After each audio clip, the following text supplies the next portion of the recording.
I'm always going to use plastic tools. So for example, you're going to want to use a plastic trim kit and be really, really patient as you get in here, right? As you start to try to work at these little plastic tabs. Now, the other thing that you can do, it's really nice having the new one, instead of just guessing and being like, maybe there's a tab here, or maybe it's here, you can hold up the new one and go, okay, so there's a tab here, hold up the new one, the next tab is here, and you can know exactly where it is. You could even use, a tiny little bit of tape to place it right there and say, that's where the next tab is, so you're not digging and digging and digging. So I'm really going to advocate a lot of patience. I'm not going to dig at this very much right now because, like I said, I'm going to put some painter's tape on, but you're really going to have to be patient as you get these out. You can also look at the new one. Like I said, I've got an exposed tab right here, and it's got this little locking tab that needs to be pressed downward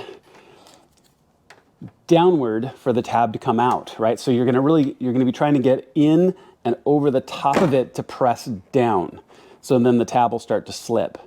Now, the one other thing you can do that's going to be impossible to show on camera is you can potentially get your fingers back behind here a little bit. There's some rubber shielding and the like, but if I reach in here gently, I can actually get my fingers on this tab right here.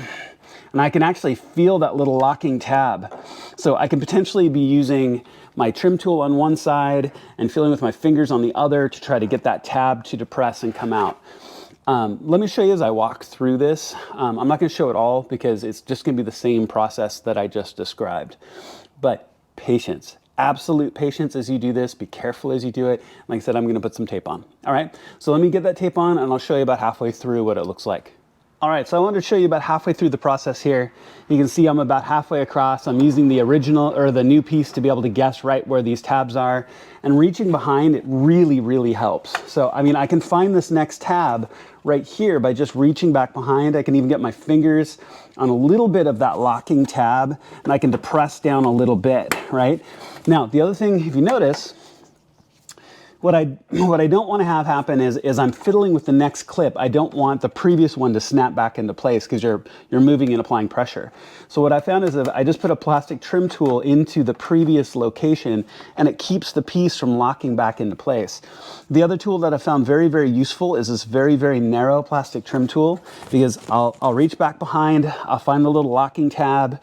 So that's right where my opening is. And then I will just very carefully slide this in just like that, and you should have heard that pop.